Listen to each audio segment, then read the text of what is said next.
Hi, this is the Social Gelo with Angelo show. My name's Angelo. I'm a social scientist, surfer, martial artist, and a whole lot of other things. Coming to you live from Kasai City, Japan, the Social Gelo with Angelo show. What's up? And welcome to Social Gelo with Angelo podcast. Conversations with the back fist. Subscribe, share, and like with your friends. I think I only say that 1 out of 30, 40, 50 episodes. I usually say it at the end. I'm horrible at this stuff. I'm here with Bob Gomez. Bob Gomez, first of all, awesome name. Like Gomez is just the right amount of Latino where anyone can say it. And it's not like my last name, Ferrer, where like the R's throw people off the track and they fall off the rails. People can't roll their tongues. It really. Oh no, yeah, no. I'll get Ferris. I got Ferris. It's like Ferris, and I'm just letting the teacher run on to like Bueller. Like I'm sitting there quiet because I didn't have no idea it was me. So yeah. Yeah. Is this some sort of joke? Yeah. No, I get it. No, that's actually my stepfather's name, man. He's the one who raised me. So at a certain age, I was like, how do I honor this man? I mean, he's had me grow up the way that I am, and it's like I'll take his last name because I think he was very honorable. So it's like, oh, I like this. Of course, it made my biological father, who's still alive, cry. But I'm like, you were never around. Who cares? Right? It's all right. Live your life.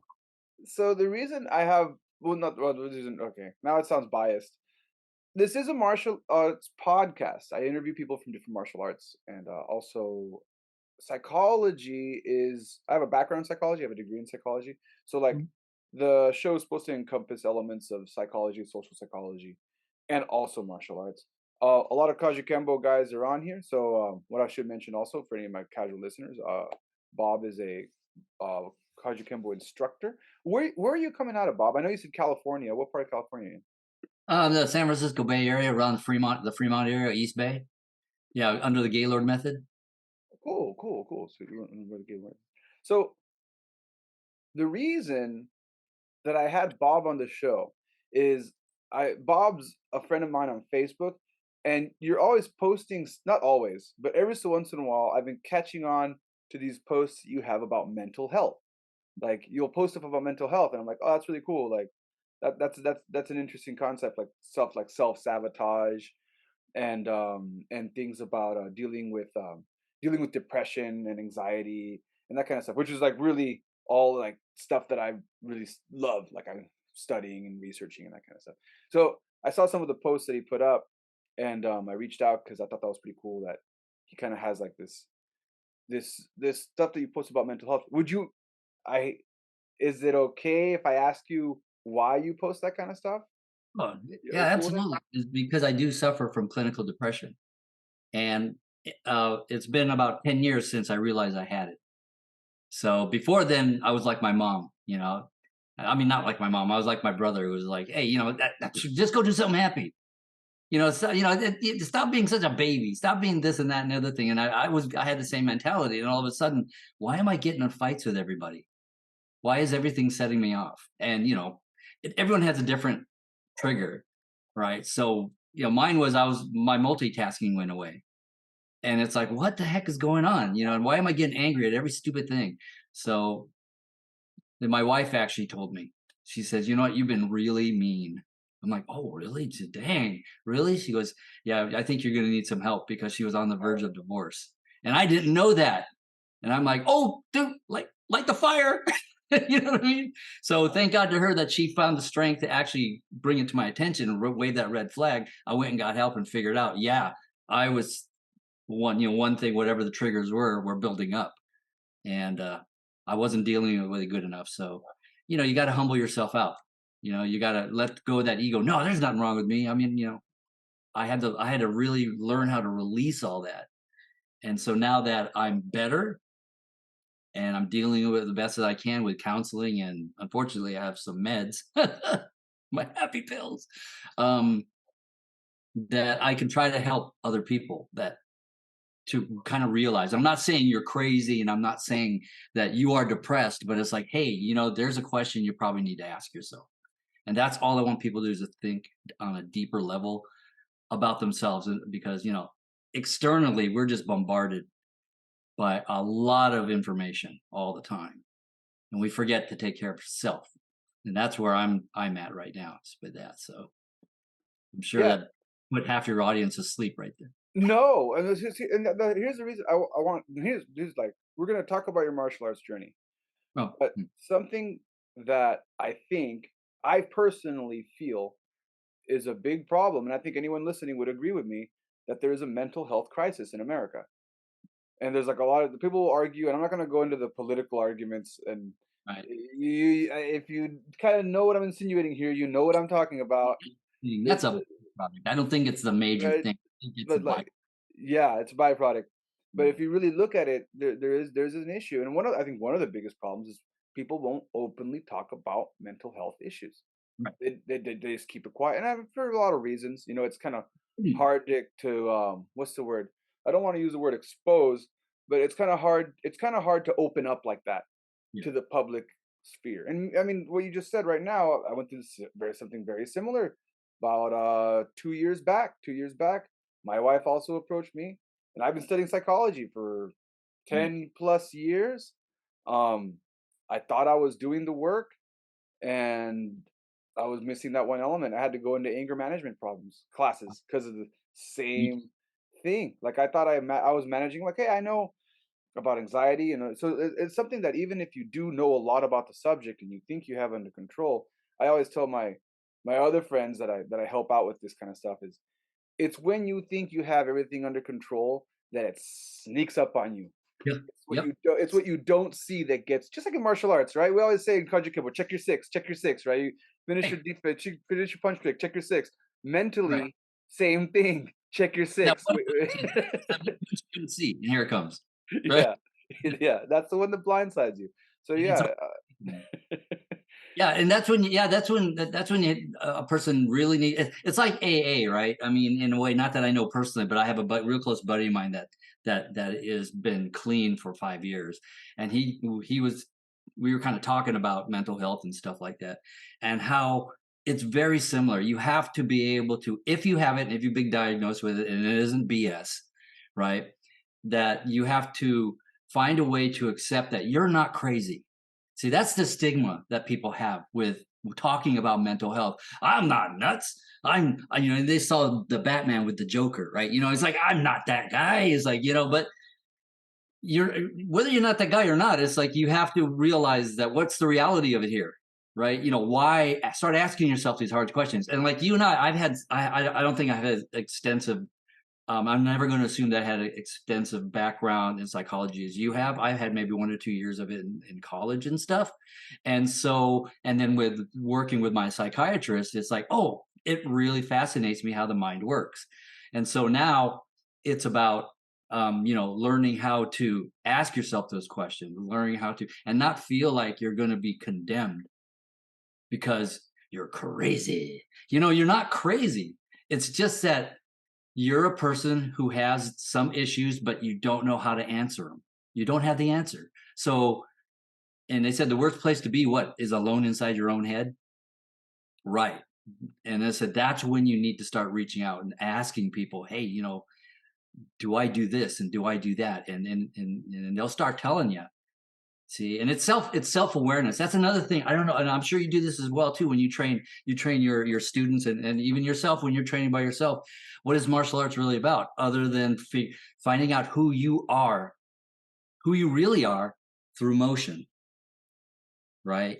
And then putting yourself into certain situations which will make you freak the heck out, and then how you handle it. How is your response to these things, and how do you make it better if it's not a good response?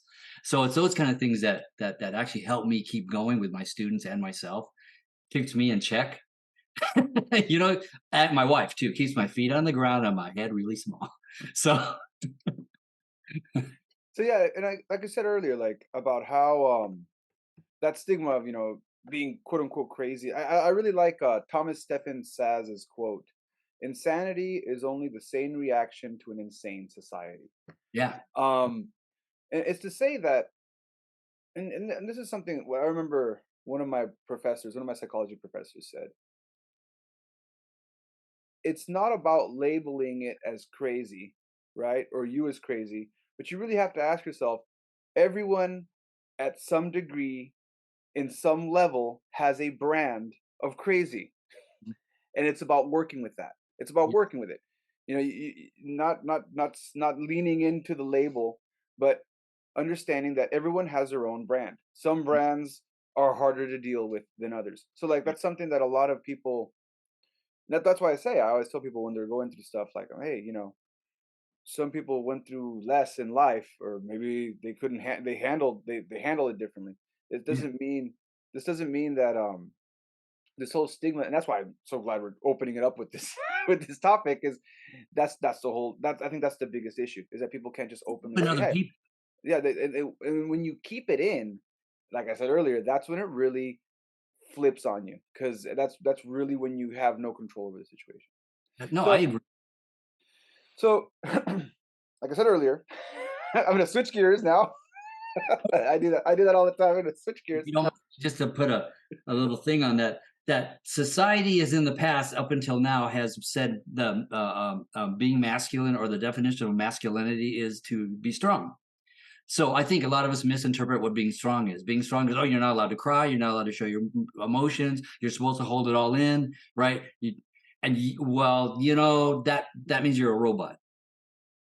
We're human beings. We have all these feelings, and once again, it's like a tea kettle, right? When you hold the steam in and it has nowhere to go, it eventually will explode.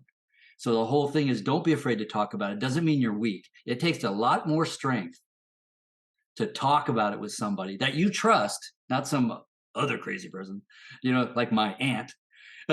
Like, I'm nuts. Um, um, it's someone that you really, really, really trust and you can open up to. It does, once again, it doesn't mean you're weak. It means you're human.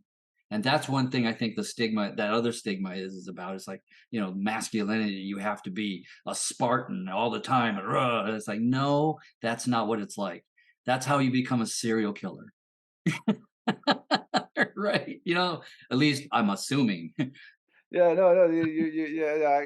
I can tell you right now, I've read profile books on serial killers and all and on psychopaths, and that's the beginning. That's the first few steps towards it. Keep it all in. They keep it all in, and then, listen to their own crazy head and then their own demons, and then that's it. Yeah, It's like, that's the first step to ultimate destruction right there. absolutely. Anyways, So going back, so we briefly mentioned that you teach Kajukenbo. Now, hmm, just in your own history, how when did you start doing martial arts? We'll start with that. when I was 10 in 1973, my dad, Rick Gomez, was I was a skinny little Asian boy, okay, with a bowl cut hair, dressed by my mother. So, gee, you think I was picked on at school? Hey, now, right? Is what it is. But he wanted me to kind of, and he wanted me to kind of not man up, but do boy things. And so I says, oh, okay. So he signed me up for, 2 years of little league and stuff. Complete disaster. Okay. Um, Made it through. And he said, you're too small for football. You're too short for basketball. you know? And so he kind of was at his wit's end. In 1973, Enter the Dragon came out here in Fremont. And we went to go see it because we like our karate movies. And at the end of that movie, I remember coming out going, dude, it was just skinny Chinese dude, man, kicking some ass. And I'm like, I wonder if I could do that. And so I was looking for Jeet Kune Do because I did a lot of reading after that. And of course, back then, Danny Inosanto was the only one in San Diego doing it. And my father goes, "Yeah, we're not going to San Diego. You're SOL on that one, son." So I said, "Well, I'm looking for something that's mixed because I have this book called, Bruce, the Man Only I Knew by Linda Lee." And I said, I'm looking for a mixed martial arts, and I have no clue what it is. I don't know what Taekwondo is at that time. I have no clue, right? or anything, any kind of judo or nothing. And then we happened to find Gaylord's Kempo Karate right on Fremont Boulevard, just right down the street, literally, well, where it used to be. And we went in there and then talked to them a little bit. So, oh yeah, this is an amalgamation of different arts. I'm like, well, I guess this is it. And that's when it started in 1973. So, and obviously, as well as I know, the demographic, that things were different back then, right? They would be really hard on the white belts coming in, right? And then see who stayed. It's a little different now. Yeah, they weren't. I don't want to say they weren't profit motivated, like a lot of the schools are now, like big schools, because of how big MMA made martial arts. Yeah. But definitely their core values were just a little, just a bit different than what's happening today. It's still tough. I mean, it's nothing. There's no question about that. Even in the definitions of Kajukenbo in the Webster's dictionary, martial arts on overkill. I mean, but yeah, it was all different than it's like, do we really want you type of attitude? That's the kind of thing. We want the tough people. We want that kind of thing. Now we get somebody who wants to do it or thinks they want to do. At least I can only speak for myself, and then gear them up bit by bit, and then get them to that point. And then once they get used to the contact and the hitting and the not flinching or whatever it is, then all of a sudden this beast comes out, right? So it's just a different way of approaching it, I think. I don't know. Yeah. It was just it was a different outlook, like on how they, and when I came in much later generation. I'm 41. Mhm. And I started doing Kajukenbo when I was like in my 20s. It's been like 20 years ago. And even 20 years ago, 20 years ago, my instructor had his program, and then he had his rec center program, and it was starting. The rec center program was asking stuff like about contact, and we had to figure out ways to work with the rec center's insurance policy to still be able to do. It's in the States, or is this in San Leandro? This was in San Diego. Oh, San Diego. Okay. Yeah, Okay. yeah, yeah. But we had a similar thing, like, Sorry. and he was telling me the same thing. Like, they used to not ask me these kind of questions. Like, it's like it was around there. You're paid by the city. Be careful about that contact. Yeah, yeah, We don't want the city to be sued. yeah. You know. And it started around then. The whole, like, gotta be careful and that kind of stuff. Now, I was still here at the YMCA for a while there with GM Paul Notarte. He was teaching at the YMCA, and they keep questioning about his contact. It's Kaju. That's all it's, so. Yeah, it's different. So in your case, you actually came in straight into custom. So everybody has a different story, and if you listen to my podcast, this is your first one, check them out. There's a lot of different interviews that I've done. Oh yeah. Everybody gets into Kajukenbo for different reasons. Some people find Kajukenbo right away. A lot of people, I don't want to say everyone, everyone except for the guys that, like, their dad was a Kajukenbo instructor, except for like the generational Kajukenbo family lineage people. Most people have this story where they're looking for something else and they find Kajukenbo. That's usually, or they did find something else and later found Kajukenbo. Yeah. I got a lot here. I got not quite half of my students, but maybe at least 6 of them that I've gotten through the 8.5 years I've been open. They've been training in another art, and then either they quit or they just at that point said, this is now turned into something I didn't think it was, and they started looking for something else, and then found Kaju, right? So it's really interesting and how many different, and it has nothing to do with the person teaching or the school. I mean, I don't talk smack about any schools or anything, because there's always something to bring from it, right? And yes, that's the politically right thing to say. But I mean, I had people from Shotokan and Taekwondo and Aikido and Kung Fu and, Krav Maga and stuff like that. And it's like, well, then what are you looking for? That's the thing. Is this, and I just think it ends up with the personalities. I think that's really where it comes down to.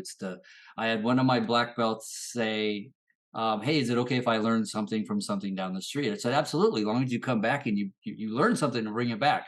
He came back about a month later and said, there's nothing that I want to share, because he said all the instructor did was tell us to do this, and he went over and talked on his phone the whole time. I'm like, dang. How do I make money like that? you know? So I'm like, that's just that's a real story, a real example. And I'm like, I'm not saying all of them are like that, but it's interesting. But like well, I said, I don't know what was going on over there. That's their thing. And you know what? This is what we do here. And if it's something that you want, then jump on the mat and pay up. Through blood. I'm just kidding. Well, kind of. So the the the how so when you went to the Kajukenbo school, you said you were about 11, I right? was 10 years old. 10 years old. Going through the Kajukenbo program, was that straight through Gaylord or who was there? Yeah, I was being taught by Senior Grandmaster Bill Gifford. Of course, the titles are as they stand now. Okay, and then I think Grandmaster Greg Lagera. So yeah, so those two I was taught more by. Every once in a while, a GGM would come in and beat the heck out of everybody and put everyone straight, and then he would go out and then so yeah, and then I was there for I don't know how long, and then I had to leave because just couldn't afford the dues, even though it was as cheap as it was back then, right? It's just relative. But then at the same time, it's like when I'm not there, my buddies who were training there would come to the house and train me in my own garage. So I never lost it. Never, it wasn't a belt or anything. It was just training, right? What did you learn now? Teach me this, teach me that. And then I had Taekwondo for about 3 years when I was 18. And really great teacher there, Kajukenbo Connie Miller. She was really good. Up at Ohlone, of course, and then they were talking about watch the contact, right? So, and then because I took a hiatus after a while, and then went to Taekwondo to get ready to come back to Kaju because I lost my legs. I lost the stretch. So I said, shoot, since I got to take PE up at Ohlone, I might as well make it worth, kill two birds with one stone. So. And then I came back and went, all right, back to Kaji, man, like that, right? Joined up Golden Dragon, and because my roommate was a Golden Dragon, and I said, well, let me go see about this, and that was in Newark. So I'm like, all right, let's go check that out. And I signed up that night. I just said, yeah, hey, this is it, man. I like the Ohana. I like the atmosphere. I love the instructors, right? They were so positive and so, I mean, even if you did something wrong, they didn't make it feel like you did something wrong. It was just like, no, it's like that could work in the street, but that's not what we're doing right now. Rein it in, that kind of thing. So yeah, that's why I went there for and that's how I ended up there. So it's like, and that's when Sifu Pete now is my master, So yeah, and that's it in a really quick Reader's Digest condensed version of it all. But I always trained, whether I was in a school proper or not. I was up at the Fremont Dragons when Gaylord, Great Grandmaster Gaylord moved from the barn. That's the first place I was at. I'm sure you heard about the barn, especially maybe from Great Grandmaster Ron Estelle. I mean Grandmaster Ron Estelle, right? I haven't. I have not heard about the barn. The barn, yeah, the barn. Can you give me like let's say, and even if I haven't. So can you give me like a brief description of what you're talking about? Yeah, so the building that we went to, it said Kempo Karate on the outside because nobody back in the 70s knew what the heck was Kajukenbo. So the word karate had to be in them, anyone to understand, oh, it's karate. So, but it was an old Portuguese, we called it the barn, but it was an old Portuguese, where you rent out for the big giant weddings and things like that, right? Yeah, but it was beat up. I mean, when it rained outside, it rained inside. I mean, it was that bad. It really was. I'm sure people from Crazy Dragons and even Professor Makaloloi would be able to tell you about that one too. So, but yeah, so cut our feet on the floorboards, running. It was just one of those things, right? So that's how it was depicted as Kempo karate. And then when they moved down to Central up here in Fremont, down in Central Fremont, up in a second level, and that's when Great Grandmaster Gaylord changed it to Fremont, Gaylord's Fremont Dragons. And I trained there for a little while with senior Grandmaster Bill Sills and Bill Gifford and those guys for a while as well. So yeah, it's a hodgepodge of, you know, the Kaju is always either I've always followed Kaju or Kaju's always snuck up on me. So I said, that's why I said, the universe is telling me something, man. So I went and joined Golden Dragon and said, let's just do this thing. And the first day I was there, I said, do you guys do belts? And Sifu Pete said, yeah, we do belts. And I said, well, I'm not looking for a belt. He says, but that's just what we do. And I'm like, all right, right? Because I've been filling my head with the Tao of Jeet Kune Do, right, the whole time. So I just follow whatever. I just want the knowledge. I don't care about the belts. I don't care about the titles. I really don't. Like you, we just do what we do, and whatever happens, happens. And then for those of you that don't know what the Tao Jeet Kune Do is, the Tao Jeet Kune Do is written by Bruce Lee. It's a book that kind of covers Bruce Lee's philosophy. What a lot of people don't know is that Bruce Lee also had, I believe he was definitely a student of philosophy, and I think he might even had a master's in philosophy if I'm not mistaken. Um, so he was studying philosophy at the university, and he kind of put together his thoughts about martial arts at the time, and he kind of wrote like almost like a social critique. If you really look at the Tao Jeet Kune Do outside of martial arts from the way he was kind of coming at it, he was really bringing in a social critique of society and martial arts at the time in the 1970s. So it's kind of interesting, like that's what he was saying stuff about, like Japanese people do karate, and he was kind of bringing in these social elements about talking about racism, like this idea of like they only do karate because that's the Japanese way, and people in the West only do boxing because that's the American way, and people even in China only do certain styles of kung fu because that's the Chinese way. And he was trying to transcend all that in his Oh writing. yeah, absolutely. I mean, every region has its thing, right? Every family has its. See, everyone's looking for their tribe. That's the thing. Everyone's looking for a tribe, and so and when you start mashing it together like that, because I remember after the legendary fight that we won't even go into between Bruce Lee and the late great Wong Jackman. Whatever happened. That's between them and whatever, right? I have no opinion whatsoever. I just thought that right after that, I knew that's when he said, I should have or could have beat him sooner. I'm very unhappy with what I've learned up to this point. And I know that he talked to Castro and Ed Parker at the time in Oakland and talked about his ideals of mixing. And then they said, well, we're already doing that. So go for it, young man. Do your thing, right? You know what I mean? So I'm not saying that Kajukenbo actually was, it just helped him push him more in that direction that he was going. And then him and James Lee, he lived with in Oakland. Him and Linda and Bruce, Brandon, lived there in Oakland after the Green Hornet went to the way of the dodo. That's that garage. Everyone is a pilgrimage to that home. And the poor people that live there, they do understand now what's going on. But in that garage, it's crazy, right? In that garage, that's where Jeet Kune Do was born. And that's crazy. That's really crazy, So, Yeah, a lot of people don't know that timeline. Like when you look at the timeline, and I mean, what I like to tell people, and anybody who doesn't know, like anybody who's listening to this right now, new generation martial arts have no clue what I'm talking about. That's why I always tell them, hey, Google it, you'll learn some stuff about martial arts.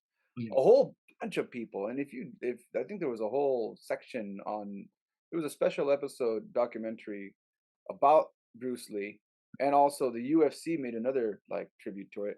And if you look at it, it's like just UFC fighter after UFC fighter after UFC champion saying that they're doing martial arts because of a guy named Bruce Lee. So if you one of the newer generation people that don't know what I'm talking about, check it out. You'll find out that a lot of the people that you worship right now, the people that you're following, like George St. Pierre, and even like if you look at Chuck Liddell and Chuck Liddell's coach John Hackleman, they're all going to mention Bruce Lee, every single one of them. So like that's why I was telling the new generation people, hey, just check it out. There is a lot of history there. But if you look at the timeline, I want to say that what Bruce Lee did was just find a platform. At the time, there wasn't YouTube. So like he found greatest platform to spread the idea Yeah. of mixed martial arts. But Right. as people who do Kajukenbo, we follow that history. Officially 19, like I'm talking to Mitch Powell a lot about this. I know a lot of us say 1947. I'm not 1940. a, the 1945. I'm not a martial arts historian. I'll just tell you that the KSDI historian has newspaper clippings of the official like records being around the 50s. Like, yeah, we started developing it in the 1940s. I mean, how many? I mean, really, if you're going to start mixing martial arts and stuff like that, it's not going to take 1 or 2 years. Really, seriously, if you think about it, right? So, yeah, 1947, 1945, maybe. I heard also they started in 1945, but yeah, I mean, it's going to have to take however long it's going to take in order for it to be effective, right? And you go over, like, if you and I got together and said, if someone threw a punch like that, what would you do? Oh, you would do that. Oh, I would do this. And then they pick which one they thought was more effective, I suppose. But yeah, but I mean, I could see that 1950. I mean, it's like it at this point, it's kind of a moot point because Yeah, cotton is what it is, right? And it's no matter what, those five gentlemen had to do what they had to do, and however many years it really took, that's how many years it really took and then to I make. also like, and for me, like this is again, I always try to relate this because I know people that don't. There's people that do Brazilian Jiu Jitsu that listen to this. So like, I always tell them, hey, like we're having a right now we're nerding out. Right now we're nerding out on Kajukenbo, and I'm sorry for those of you who are following along on this. But yeah, the point being, and even then, like, and this is a controversial statement. We're not the first ones. I know in America, we're one of many. This was all kind of happening. If you look at any history of martial arts worldwide, I mean, the Greeks were doing this a long time ago with pancreas. So like, there's a lot of stuff that's happening. Like, and that's why I don't get into those. I'm not a. That's why I was saying, I'm not a martial arts historian, and I'm not going to try to argue about which one was the first mixed martial art. But I will say that the one we do is one of those. Um, so again, your story is not that it's unique because I have, like I said, people that come from this stuff, but you are one of those people that keep straight into Kajukenbo. Now, for you, well, it is kind of unique. I think you're the first person on my show that said I don't want a belt. I just want to do Kajukenbo without a belt. Um, so when you came in, then that first time, not that we care about rank here, but Right. just for anybody who's listening, that first time you came in, that period that you were when you were a kid, what rank did you get to when you were there? That first period there. I didn't get to any rank. I was only there for maybe about 2 months because my mom took me out. Other than not being able to pay the dues at that point before they took me out, it started off where I walked out of there 10 years old with two black eyes. So when I went in there, I didn't know anything. I was just like, song and dance, like, David Carradine, right? What I mean, doing Bruce Lee noises and stuff, right? But yeah, I remember the first kid, and if I knew where he's at right now, I would thank him for doing that to me. But he beat the snot out of me. I mean, they put me up against somebody who was, if I remember right, it was a purple belt, and that was my first day. And I sit there, okay, what do I do? My dad taught me how to box, and I got the snot kicked out of me. And he didn't let up. It was just like he hit me really hard right off the bat, boom, boom, boom, right. And then I remember Grandmaster Gelo, not Gaylor, Grandmaster Greg Ligera taking me and getting down on the floor with me and just dropping me, dropping me, dropping. I mean, not hitting me. He's just moving me over his own leg, trying to get me to understand. Watch the leg, But so obviously my mother was like really pissed, right? And my father's like, suck it up, son. That right. So my mother had me said, okay, well, you know when you heal up a couple more times and see what happens, right, like that, right. And so then they ended up pulling me out because they told me they couldn't afford the. I don't know if that was the real issue or not, but I was only 10. So I never ranked at all. For a white belt, that was it right there. I started ranking a little more during the second iteration when they were up at the in Central, the Fremont Dragons. I got to a yellow or purple at that point, and then life took me somewhere else again. But I always, once again, those guys always came to my house and we trained all the time. So I knew what was what, but I didn't know in what order. So when I joined Golden Dragon, it was there, and then I just had to do it their way. And that, hey, whatever. Like I said, I just was wanted to be a sponge. And I'm just gonna learn what I learn, and whatever happens, happens. That's it. So And as you worked your way, and I ask this to everyone because I'm always really curious about how different schools and how different people from different generations experience their black belt test. mm. Um, what was the black belt test like for you? Well, when I watch it now, during then it was about 3 hour test, like a 3 hour test. Yeah, I walked away with a concussion at the end of that. At the end of that, yeah, and that was my fault, Gary Hale. Um, that was my fault. Yeah, I dropped my right, and he hook kicked me in the back of the head, and I didn't feel it later until after the test was over. But yeah, I got that was I've never been through anything like that before.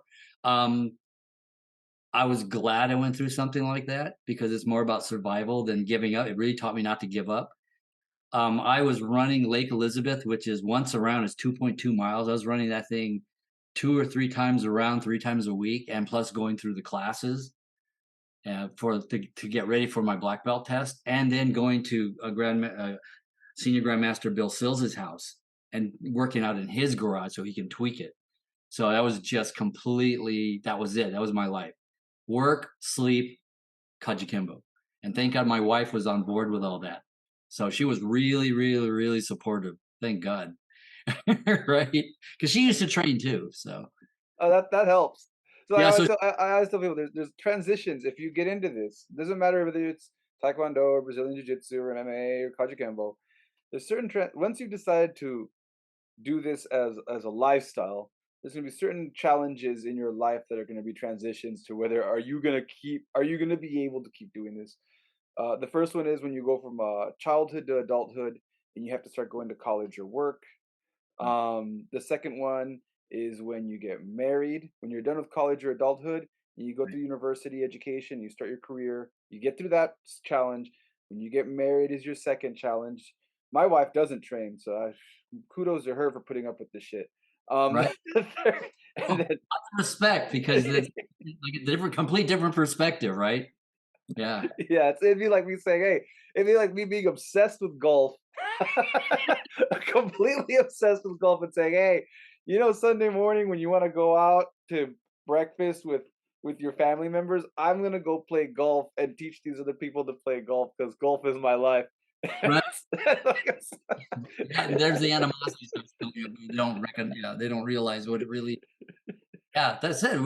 We live in a totally different reality than most other people do. That's the thing I've really seen in the last years. Is like, so the first thing I ask when someone comes in and never had a martial arts background or anything, they just see the movies or UFC or Bellator or whatever. I says, "What is your definition of martial arts? What is your understanding of it?" And they would tell me, and then I would kind of not baffle them with bullshit, but it's just like, it's like, no, this is really what it's about. It's not about what you see in the movies. And I mean, those guys in UFC and Bellator are freaking amazing, but this is what we do, and this is where it comes from. This is what it's about. They say, if you want to go get hurt, go learn how to play football. You go to martial arts, we teach you how not to get hurt, or our best to try to teach you how not to get hurt. And they're like, "Oh God, I didn't think of it that way." I said, "Well, because everything you're fed is." well, they're looking at when you watch the movies or when you watch sport martial arts, what you're seeing is the ultimate outcome, Yep. the final ultimate outcome of an entire life Yes. dedicated to martial arts. Mm. So it's like saying, I guess it'd be the same thing. It'd be like the same thing as the kid who sees the rock star rocking out on stage, and they're like, I want to be a rock star.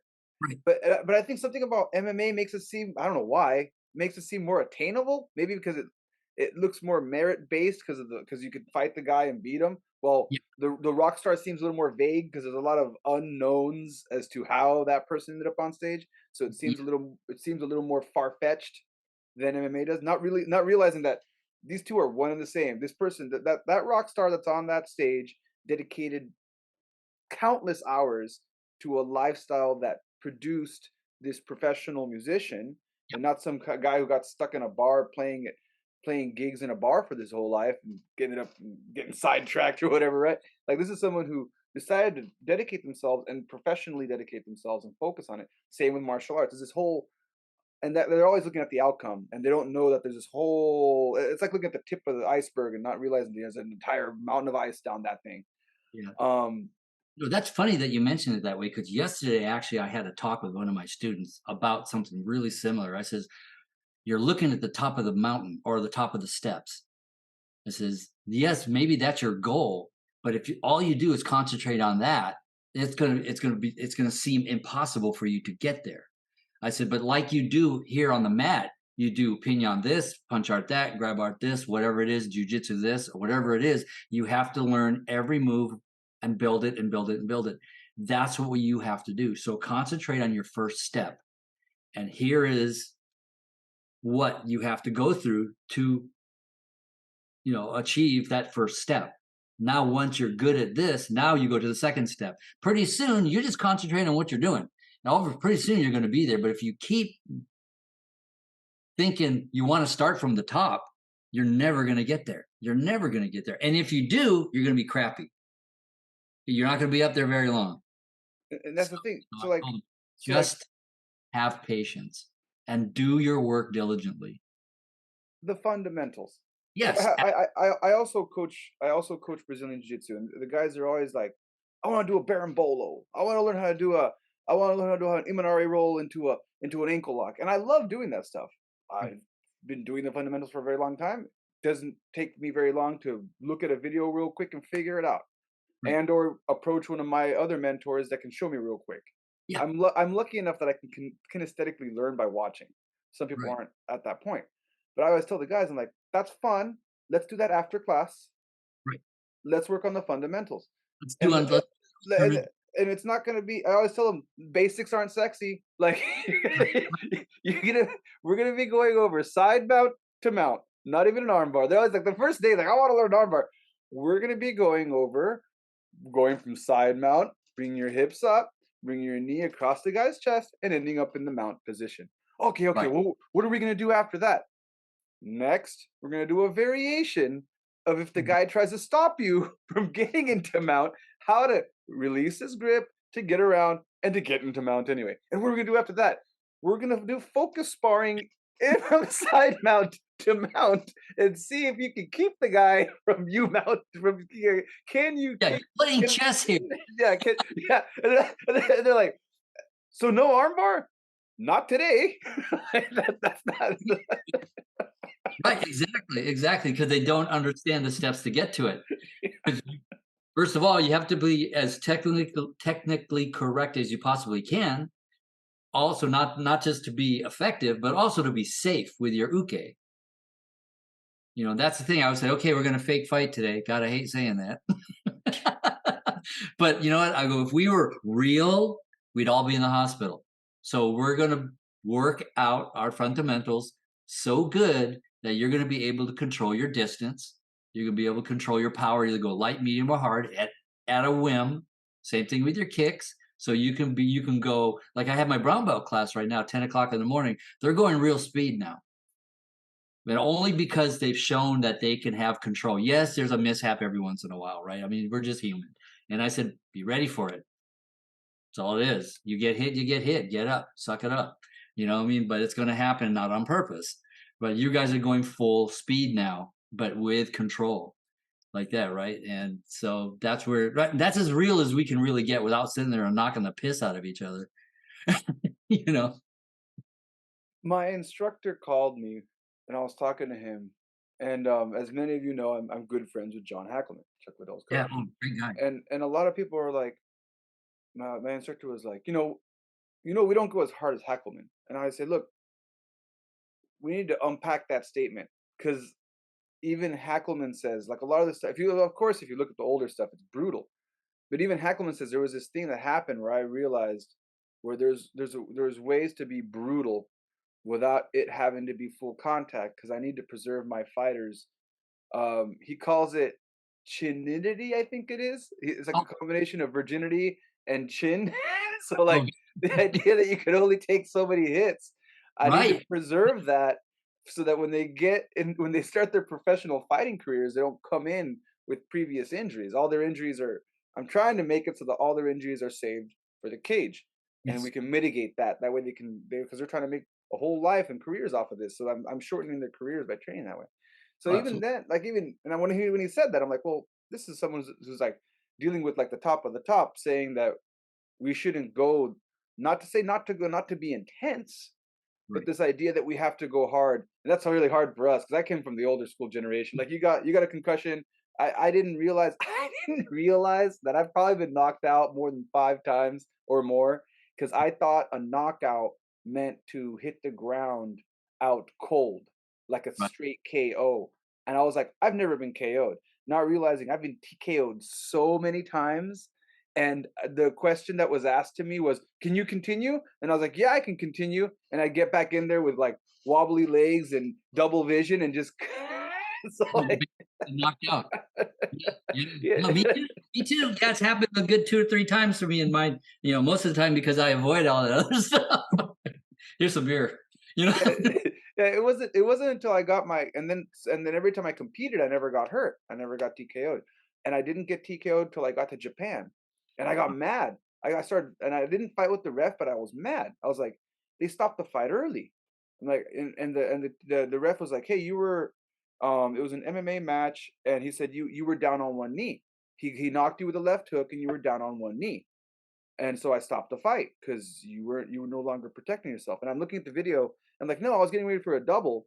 And what happens? He hit me, and I did drop. And the second I dropped, I grabbed him to get ready for the double, and he was fighting me for the double. And the ref saw that I was no longer in control. So he's like, okay, you got TKO'd.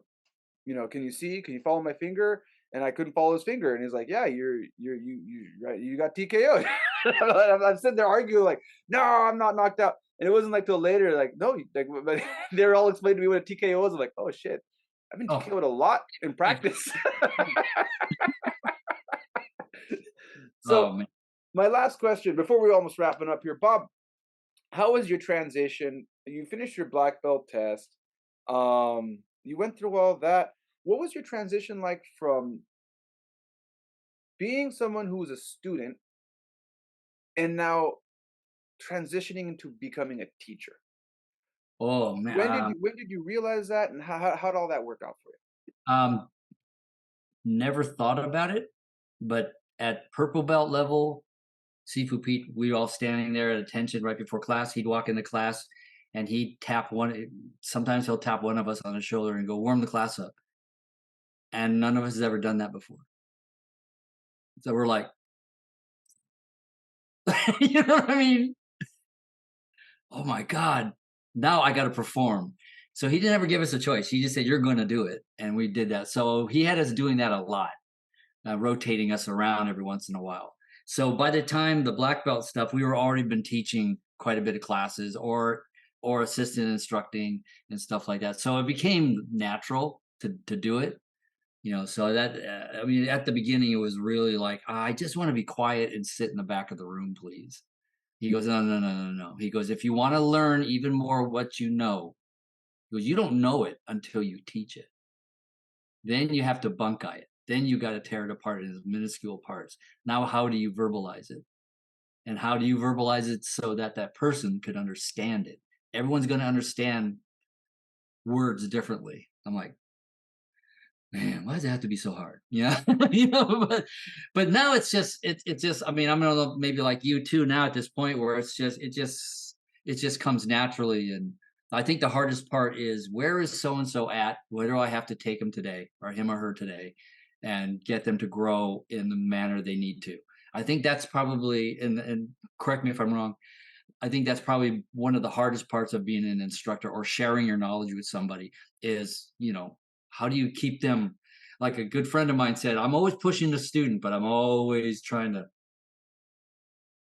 you know, put a little pressure on them to, you got responsibilities.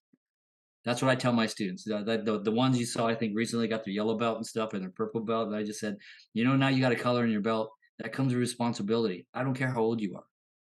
Doesn't matter. It comes with responsibility. And these are your responsibilities. We get a newbie in here, I'm going to have you help me teach them. You better know your stuff. So Right. I mean, I don't know. I don't know if that answered the question, but it's comfortable now for me to teach people. But like I said, the hard part is figuring out how to teach them what they need and to read different people coming in. Now we do these big classes or like 20, 30 people, right? Which is awesome. That's an awesome size for a school. But I've noticed that sometimes you'll lose half these people, and because either it's the time issue or their work, or no matter how attentive that the instructors and the black belts are, you're not going to always be able to answer everyone's questions, and people get frustrated and they end up leaving. So that's why when I opened up this school, I just said I'm going to hit a certain demographic: people who are truck drivers, salesmen, college students, people who can't make it here at 6 o'clock, people who can't make it here. Maybe they'll make it here at 10 in the morning, maybe 2 in the afternoon. Some people who work graveyard, who are, that kind of stuff, right? So I've been pretty lucky with that. It's harder on me because now I have all these balls in the air trying to figure out who can fit where. But I've got 20 students and maybe 2 or 3 waiting for somebody to quit. And I go, don't wait too long. Go find. I send them to, I'll send them to other schools. You know what I mean? That I know in the area that are just badass. You know what I mean? So I've even sent one of my black belts over to Dragons Den in Union City after he earned his first degree. I said, "What do you want to do?" "I want to learn how to box and I want to learn how to do jujitsu and stuff." I said, "Yeah, we don't do so much jujitsu here, but." So I introduced him to Professor, and I says, "Go for it. This is for you. This is your knowledge. Yeah, I'm done with what I can. I don't want you stopping." So that's where I come from. It's like it's for the student. It's not for the school or for my image or whatever. I couldn't care less. you know. So I don't know. And the awesome part about where you're at is you can, because there's so many Kajukenbo schools around you. You can Yeah. send them off, and they can still be in Kajukenbo. Um, I'm not gonna get sidetracked with that. I'm just gonna mention Sorry, I guess. no, no, no. I was gonna get sidetracked. I was gonna go to a complete tangent. I'm gonna stop myself because I said we're wrapping up soon. That final challenge that I mentioned earlier, we talked about the transition between career and work. The next one is when you get married, and the third one is when you have kids and start a family. Um, that's the one that's the third challenge. So for if anybody's following this, that's the third challenge that martial artists go through. So that when you're trying to work that, and then right now, like we can also add the fourth challenge of when you start teaching and opening your own program. What And I've never talked about that, and I don't have time to talk about that. But I would say the fourth challenge is figuring out where you stand now after you've passed all your challenges and got your black Right. belt. You're an instructor now. If you're doing any type of traditional martial art, you are an instructor now. Is Right. trying to figure out, well, what kind of instructor am I going to be that fits with my lifestyle? Because some people can fit in the big dojo and open a big MMA program or big martial arts program and work 6 days a week, 7 days a week. If you really start doing that way, it's really hard not to work. Um, you decide to go that route. Maybe that's not for you. Maybe it's more of a, hey, I'm going to teach at the rec center, or maybe these are all questions that each martial artist has Yeah. to ask themselves, Right. and then be okay with that. Like, okay, this is just where this is what it is for me, and this is how this is. And if someone wants more, like I said, a student wants more than that, be okay with letting go of your ego a little bit and saying, hey, I got them to this point, and I've done this. Full transparency, I'm an English teacher. That's my career. I'm an ESL teacher in Japan. That's my full-time career. Well, my professional boxer that um, recently won a title, and he was in there, and he brought in one of his, because I always let people use the gym even when I only teach classes. Formal classes are Tuesdays and Sundays, and I'm available in my schedule every morning for anyone who can make it. So if you can make it in the morning, I'm here for you. Come in the afternoon, I'm working. My English school is attached to my dojo, so it always trips out people. I had a boxer come in yesterday with the professional boxer, and she was there, and I was coaching him. Everyone knows me as Angelo Sensei, which is weird in the boxing world Yeah. because there's not a lot of senseis in the boxing world. That's what all coaches. They're like, "What's he calling him sensei?" Oh, he did this thing called Kajukenbo. So like they came over and they're like, "Oh, these are all your students. They're all going to box right now." I'm like, "No, they're all going to learn English. You're going to go in there and box with the boxer because I'm not there right now. You came in the evening, but it's all good. The Hiroki he coaches boxing too, so you're going to go in there and you're gonna be working with him today, Just and make sure you get maybe the students in the yeah, right. yeah, and I'm like, no, no, yeah, no, no, and one of my Kajukenbo kids did show up. He's like, "Do we have Kajukenbo?" No, no, we're doing English today. Get in the classroom. So like, Oh, I don't have kids or anything, so I went right to the other one, and really quickly, I know we got to wrap it up. Where I stand right now is where I stand. I try to be the best person I can be. I try to give what I can give. I'm trying to be as honest as I can with people. Like I had a good conversation with Seagun Kelly Gaylord the other day, and about the KAA and stuff like that. And I told her this, that, and the other thing, and really, let it out and said, I have ultimate respect for the organization and the people. I have actually ultimate respect for all Kaju kind. I don't care what branch you're from. We're all family, and I don't like the labels because it does kind of separate some people. Right? To me, it's like if you're Kaju, you're part of the Ohana. That's it. That's my one big Ohana, right? Like that. That's just for me. It just simplifies it. And so I told her that. I said, I can't show up to everything. I'm the only one teaching, and I have a full roster, and the weekends are for me and my wife. And where I stand is where I stand. Wherever they want to put me, that's where I'm at. That's totally fine. I mean, if they think I'm a jerk, okay, well, that's fine. You don't have to talk to me, but I'll stay professional with you. You know what I mean? That kind of thing. I can't be worried about it. I'm almost 60 years old, and that's why I'm going to stay small, because I actually had taught in schools that were 20, 30 people, and that was a great experience. It was amazing. But I like this better because it's like the Montessori school of Kaju. I could read individuals and figure out where their strengths and weaknesses are and build on that instead of one straight, dealing with it like the public education, here in the United States. If you don't fit in, you're hosed. and again, like, this just goes as we wrap up. A fourth challenge that I never thought about that came up right now on the spot was where you stand, like where you stand in the middle of all that, and that's fine. And there's nowhere written anywhere that says that you're supposed to be a full-time martial arts instructor. That's not. There's nowhere that says that. That's something that people put on themselves. Right. And then I call it the comparison trap. And social media is awesome for this. Oh yeah. so, so the comparison trap, where you start comparing where you are, and you look at someone next to you who looks like they're about the same where in life where you are, and they have all this and you don't have all that, and then Right. suddenly when before you were absolutely fine with what you had, suddenly you feel like, oh, I'm not doing good enough. Right. Oh, this is going the way it should go, and it's a trap. It's like Uh, The Star Wars meme with the fish head. It's a trap. It really is. It's a trap because because you were doing just fine until you started doing that comparison.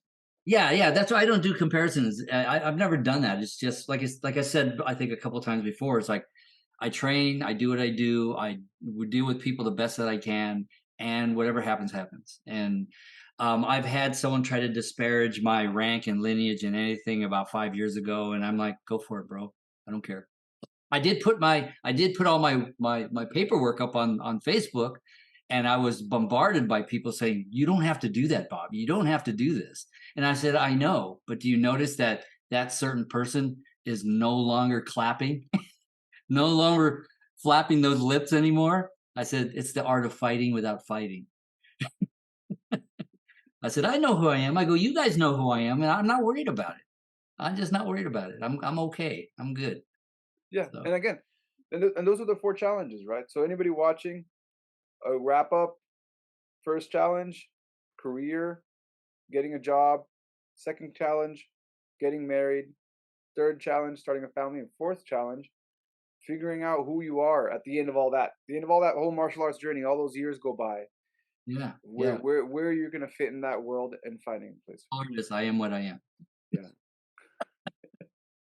Well, Bob, thank you so much for coming on the show, sharing your martial arts journey.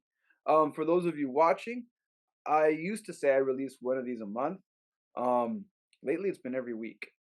I don't want to promise you one every week because I I'm afraid one day I won't be able to. You're like, oh, he stopped doing it. But I'm still gonna keep promising you one or more a month. I will say that there'll be one or more a month. And lately, it's been every week. Social Jello with Angelo podcast about martial arts and psychology. Uh, is there any shout outs? Any thing you want to promote? But yeah, let's see. The only thing I would promote there is the Bruce Lee exhibit in San Francisco right now going on Clay Street. I think it's 965 Clay. Please don't kill me, people from the museum. But it's right there. Please, that's going on for another 3 or 4 years. I have been lucky enough to be very little connected to Jeff Chin, who actually that's most of his Bruce Lee paraphernalia is being shown in there. And I have one or two items that I got from Uncle Alan, who was one of Bruce Lee's first instructors. I mean, no, one of Bruce Lee's first students back in Oakland, and he also taught Bruce Lee how to lift weights. So there's that. One of his the bench and the workout dumbbells that when Bruce came to Fremont with Linda, they would stay at Uncle Alan's house and work out in the garage. So got that corroborated by the kids. Oh yeah, they used to always go in the garage.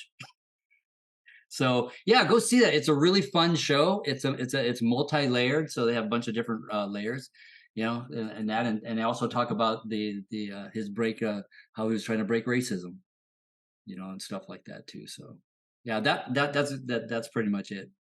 Go see the Cool. show. It's really worth it. Awesome. Well, go check out the Bruce Lee Museum. If you need information, go ahead and Google it. I'm sure it's there. Yeah, just And Bruce Lee, and that it'll come up with everything. So so there cool. it is. Well, it's been an honor. Yeah. Well, brother, I appreciate you taking the time to come out here and meet me. And thank you. Listen. Yeah. Oh, absolutely. Thank you so much. Keep doing what you're doing. You and John do what you're doing, man. It's awesome stuff. Thanks, brother. Catch y'all next time. Okay. Have a good one, bro.